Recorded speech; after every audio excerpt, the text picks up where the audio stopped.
Yo tout le monde, c'est Suisse Motoboy. J'espère que vous allez bien. Au moment où je fais cette petite vidéo, je suis en train d'amener mon XADV à son premier service, celui des... En fait c'est le service annuel slash des environ 6000. Donc voilà, c'est la petite aventure du jour. Et je me suis dit, j'aimerais bien faire un peu une série de vidéos un peu tranquille, moins travailler sur le montage dans le sens où je vais moins supprimer tous les E, A, O et puis les moments où je finis mal mes phrases parce que je fais des balbutiements et où je suis plus concentré sur la route que sur parler, ce qui est plutôt bien quand on conduit, hein, je vais pas vous mentir. Alors à noter quand même que j'ai a priori à 5 minutes près, grand max, j'ai le temps que m'a prévu Google Maps pour arriver au garage, Donc ça va être un poil tendu, je vais pas vous mentir. Tu veux rouler encore un peu plus près ou bien comment ça se passe? Yo, reste à tes distances là. C'est quoi ça? Bah vous voyez, on se fait déjà embêter sur la route. Le gars il me colle alors que je suis même pas à gauche. Si j'étais encore à gauche et que j'avançais pas, c'est une chose, mais là... En tout cas, tout ça étant dit, voilà, faire une série un peu de vidéos un poil moins travaillée, mais qui permettrait un peu de communiquer avec vous de manière plus simple. Voilà, c'est l'idée. Après, on verra si ça vous plaît ou pas. Si ça vous plaît pas, j'arrêterai. Mais là, je voulais quand même parler d'un truc. Moi, je suis un énorme fan de la Kawasaki Z1000. À partir de l'année 2014. Donc c'est la dernière génération avant qu'elle disparaisse. Elles ont fait, je crois que cette génération a fait 2014, 2018 ou 19 ou 2020, je sais plus. En tout cas voilà, c'était la version un peu avec le double phare à l'avant, donc les deux yeux, le gros réservoir. Enfin bref, elle est magnifique. Pour moi c'est la plus belle moto à mes yeux. Et la seule raison pourquoi je ne l'ai pas dans mon garage ou comme moto, c'est parce que en fait elle est pas super bien. C'est-à-dire qu'il y a énormément de motos qui seront meilleures, parce que plus légères, parce qu'un peu plus puissantes, parce que mieux équipées en termes d'électronique et tout ça. Parce que je crois que jusqu'à sa dernière version, la Z1000 elle a jamais eu de traction control comme ça. Je peux me tromper, mais sauf erreur c'est le cas, ou peut-être qu'il y avait la Z1000R qui était un peu mieux équipée à ce niveau là. Mais par contre c'était une moto qui coûtait pas non plus trop cher et tout, donc franchement dans l'idée plutôt intéressante. Et c'est surtout son look qui me... voilà. Et après la première moto qui est sortie type de gamme, bah, c'était la Street Fighter V4, qui est aussi une moto absolument splendide et qui a un même type de phare avant que la Z1000 je trouve. Mais voilà, moi Ducati, j'adore cette marque pour ce qu'elle représente, mais je trouve que tu payes trop la marque quand tu achètes cette moto. Et puis en plus, bah, après les services coûtent cher, enfin voilà, c'est quelque chose où tout coûte cher, et puis le modèle en lui-même est quand même vachement extrême, c'est-à-dire que pour rouler sur route avec, t'as plus un truc qui ressemble à une Panigale V4 qui est sur route et littéralement inutile, et donc voilà, ça fait pas trop de sens. C'est aussi pour ça que moi je suis plus allé actuellement vers un bicylindre avec la KTM 890R, parce que c'est beaucoup plus jouissif sur route, même si t'as beaucoup moins de puissance.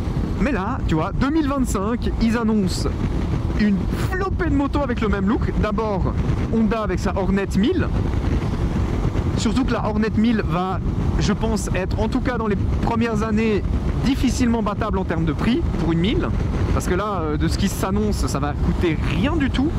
Donc, un très très bon move de la part de Honda. Mais voilà, le look, autant le phare avant j'aime beaucoup, autant le reste et je trouve un peu trop simple. De nouveau, je compare à la Z1000. Pour moi, la Z1000 c'est le Graal absolu. Donc voilà, si ça ressemble pas trait pour trait à une Z1000, théoriquement c'est moins joli. Mais voilà, chacun ses goûts, hein, bien sûr. Donc voilà, moto très intéressante, mais aussi je pense qu'il me manquera un tout petit peu d'options électroniques, dans le sens un régulateur de vitesse ou des choses comme ça, tu vois. A priori de ce que j'ai vu, s'ils annoncent pas encore des autres trucs par dessus, mais voilà, je pense que cette moto va être un banger absolu. Après, qu'est-ce qu'on a comme annonce? D'ailleurs hier, au moment où je fais cette vidéo, Kawasaki annonce une nouvelle Z900. Le look de nouveau beaucoup plus proche de la Z1000 que toutes les autres, et le phare avant, j'aime bien, j'aime vraiment bien. Alors on va attendre de le voir en vrai, mais franchement j'aime beaucoup. Et donc là aussi je me dis ok, intéressant. Après tu regardes vite un peu les chiffres, tu vois qu'elle est un tout petit peu moins puissante, elle est un petit peu plus lourde. Bon, on parle d'1 kilo plus lourd, c'est rien, tu vois. Et tu dis bon merde. Et là je compare à la version 2024 de la Z900. Ce serait bien de préciser. Tu dis bon, pas ouf, mais en fait là où tu vois qu'en fait ils ont fait un bond en avant, c'est qu'enfin, et d'ailleurs merci Kawasaki, il aurait été temps gentiment quand même, hein, on va pas se mentir, Ils ont enfin mis des options d'électronique, genre quick shifter, ils ont mis un régulateur de vitesse, enfin voilà, il y a, j'ai pas de tête, mais voilà. Ils ont commencé à mettre vraiment pas mal d'options, options pas d'ailleurs, peut-être c'est d'origine, mais ils ont mis de l'électronique, quoi. Ils ont mis des trucs, voilà, normalement il y a le ride-by-wire maintenant, donc c'est tous des trucs comme ça qui...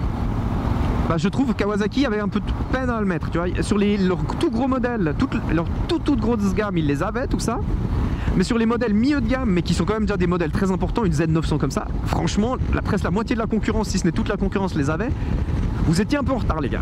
Vous avez enfin rattrapé le retard. J'espère que vous n'allez pas reprendre du retard pour la prochaine évolution. Mais ça, on verra. Donc voilà, Kawasaki annonce aussi un modèle type Z1000, tu vois. Et qu'est-ce que je vois juste après, alors que j'avais pas tilté tout de suite? Je vois que BMW aussi, nouvelle S1000R, M1000R, et aussi ce look double phare à l'avant. Et là je me dis non. Et donc je me dis, ils ont vraiment osé le faire. C'est-à-dire que vraiment, pour vous dire, au moment où j'ai commencé à regarder pour qu'est-ce que je prenais comme future moto, et quand je me suis décidé pour la KTM et tout, il y avait ils annonçaient la nouvelle S1000R à cette époque-là, avec le phare avant donc de la juste génération avant, qui était un phare avant très simple, pas moche, mais ça m'avait quand même un petit peu déçu. Voilà, ils avaient quand même osé faire un truc un peu spécial, qui plaisait ou qui plaisait pas, ça c'est autre chose. Mais ils avaient osé faire un truc. Et avec le nouveau modèle, ben, c'était un petit peu mollasson, c'était un peu tristoun comme ils avaient fait leur truc. Donc j'étais là, bon, bof, et j'avais décidé de ne pas prendre ça. Alors que c'était vraiment un modèle où je me disais, en fonction de à quoi il va ressembler, franchement, je pourrais y aller. Et ben là, je suis assez convaincu que si au moment, à cette même époque, ils avaient sorti le modèle qui sort maintenant, enfin donc en 2025, ah, je crois que j'aurais craqué. Alors maintenant, est-ce que j'aurais craqué pour la version S1000 ou M1000? Je ne sais pas, parce que la M1000 en full black carbone, elle est juste incroyable. Alors que je suis pas du tout un fan des véhicules full noir, je trouve que c'est un peu tristoun. Mais là, il y a aussi ce modèle qui est bleu-jaune, qui est théoriquement, visuellement une hérésie, mais j'adore ça. C'est vraiment deux couleurs qui se contredisent et qui n'ont pas envie d'être ensemble, mais qu'est-ce que c'est stylé. Non, elle est splendide, bref. Et je suis très fan de leur part qu'ils aient osé faire un modèle avec un look de ce type là. Et donc voilà, j'ai peut-être encore oublié un modèle qui a été annoncé récemment, mais là, il y a vraiment genre un bon petit nombre de modèles de roadster qui sont typiquement dans ce qui me fait kiffer en termes de look de roadster au niveau du phare avant. Après l'arrière et tout, ça c'est voilà, je vais pas encore tout regarder en détail et tout, s'il y en a une qui est plus belle que les autres, mais le phare avant, ils se ressemblent tous. Donc effectivement, si t'es pas un fan si t'es pas un fan du look de type Z1000, et ben tu risques d'être un peu déçu pour les prochaines années, quoi. Donc voilà, ça va être très intéressant ces prochaines années, et ça me fait me dire, est-ce que tu veux changer de moto? Est-ce que tu irais pas peut-être vendre ta KTM et passer à un modèle peut-être un peu moins cool sur route, mais qui te plaît plus de manière visuelle? Parce que la KTM, c'est une moto géniale, ma 890R, elle est vraiment fantastique comme moto, si on regarde vraiment sa qualité sur route en termes de suspension et tout. Maintenant voilà, elle est tellement bien équipée, je n'utilise de loin pas déjà son potentiel, donc voilà. Et puis visuellement, alors avec le covering que j'ai fait et tout, je la surkiffe. Le covering, les stickers, mieux dit. Mais on n'est quand même pas sur... voilà, le phare avant KTM.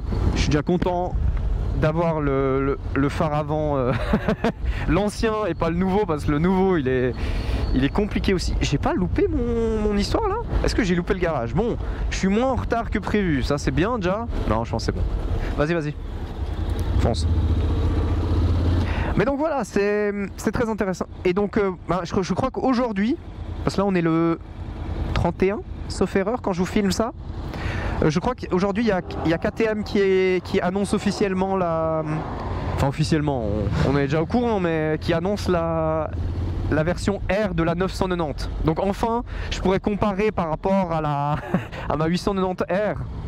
Parce que effectivement la 990 de base par rapport à la 890R, elle avait pas grand chose pour elle, quoi. Elle avait quoi, quelques chevaux de plus, enfin c'était ridiculement peu intéressant. Mais là je pense qu'on verra quand même une différence intéressante. Mais voilà, le phare avant de la nouvelle KTM, ah j'ai de la peine, hein. Je crois que beaucoup de gens ont de la peine, mais ouais, déjà que l'ancien, on s'y fait, mais voilà, je trouve qu'on est un peu trop dans... C'est un style un peu trop, voilà. Comme je vous dis, je suis plutôt fan de Kawa dans l'idée, hein. Mais voilà, Kawa, ils aiment bien les motos un peu plus lourdes. Et moi, j'aime pas les motos un peu plus lourdes. Ouh, purée. Enfin bref, je vais aller déposer plutôt mon scoot et récupérer un autre scoot. Je vais me faire plaisir. Alors je vais choper un 300 là. On verra. Bon, je vous retrouve un peu plus tard, mais certainement sans...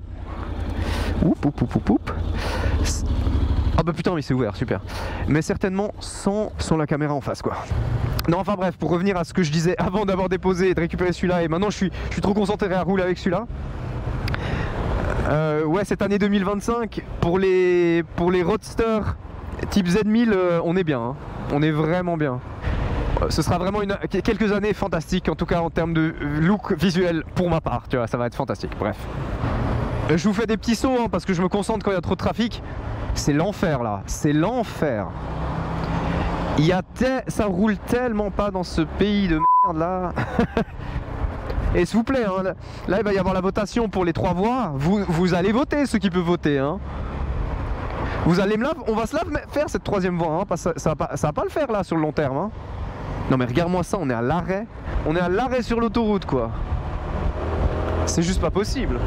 Et d'ailleurs, ce que je voulais aussi vous dire, c'est que si vous regardez cette vidéo le jour de sa sortie, je serai en route pour le salon de Milan. Parce que cette année, j'ai décidé d'y aller, tu vois. Alors j'y vais avec un pote. L'idée, c'est de pouvoir en fait faire du contenu, faire des photos et filmer les nouvelles motos pour pouvoir ensuite vous faire du contenu pendant l'hiver, comme j'ai pris l'habitude de le faire l'année passée, avec des petites vidéos de ouais, 5-6 minutes maximum où je présente voilà, les nouvelles motos. Donc je suis méga content et méga excité parce que voilà, ça va être la première fois que je vais au salon de Milan et voilà, je sais pas à quoi m'attendre en fait. Je sais pas si ça va être si ça va vraiment être le salon, tu sais, où tu vas faire waouh en rentrant, tu vois, parce que maintenant j'ai déjà vu plusieurs fois des salons suisses et bon, c'est cool, tu vois, mais c'est pas le wow effect, tu vois. Moi j'adorerais avoir cet effet wow comme quand j'étais un enfant et que j'allais au salon de l'auto à Genève, tu vois. C'est ça que j'adorerais revivre, mais je sais pas si c'est possible, mais c'est un peu ce que j'espère. Donc j'ai très hâte de voir ce que ça va donner et puis un peu cette petite aventure, parce qu'en gros je vais y aller 2 jours, comme ça j'ai vraiment le temps de faire le contenu que je veux, parce que dans l'idée j'aimerais bien faire quelques photos de chaque, en tout cas, nouvelle moto, et puis aussi faire des plans filmés autour, et puis aussi vous faire une vidéo où en fait je découvre le salon en même temps que vous avec mon pote, quoi. Enfin, je pense que ça va en intéresser certains d'entre vous aussi de voir à quoi ressemble ce salon, et est-ce que pour des gens comme nous en Suisse qui, bon, c'est quand même un petit trajet, quoi, c'est pas la porte à côté, est-ce que ça vaut le coup de potentiellement prendre congé et tout. Alors bon, j'y serai le jeudi et le vendredi, donc quand même dans une meilleure condition que je pense le samedi dimanche, où là doit y avoir vraiment tout le monde. Donc ça aussi je me suis dit voilà, j'ai vraiment pris congé pour ça, quoi. Mais voilà, on va voir ce que ça donne. J'ai vraiment hâte de voir à quoi ça va ressembler. Si c'est genre un salon de Berne un tout petit peu plus grand, je serais méga déçu, mais je pense pas. Je pense que sa renommée vient quand même de quelque part. Déjà il y a toutes les grandes marques qui y sont normalement. Oh les ils ont mis un radar fixe, quoi. Bon, je suis à 60 littéralement, voilà. Je prends pas de risque. Mais je pense qu'avec tout ça, je vous ai un peu tout dit, hein, ce que je voulais vous dire là actuellement. Donc voilà, j'espère que cette petite vidéo vous aura plu. Dites-moi si c'est des vidéos qui vous intéressent. Voilà, que de temps en temps, quand je dois faire un petit trajet et que j'ai des choses à vous dire, bien sûr, hein, l'idée c'est pas de, de faire des vidéos dans le vide comme ça, mais que j'ai des choses à vous dire, que voilà, je puisse faire ça, et puis potentiellement ça fait une petite série de vidéos qui dans l'idée sortirait peut-être en différé des vidéos que je sors normalement tous les dimanches, mais qui voilà, ferait un contenu un peu supplémentaire. Bon allez, sur ce je vous ai tout dit, allez à plus, ciao. Je profite qu'il y ait de la lumière. On voit maman maintenant.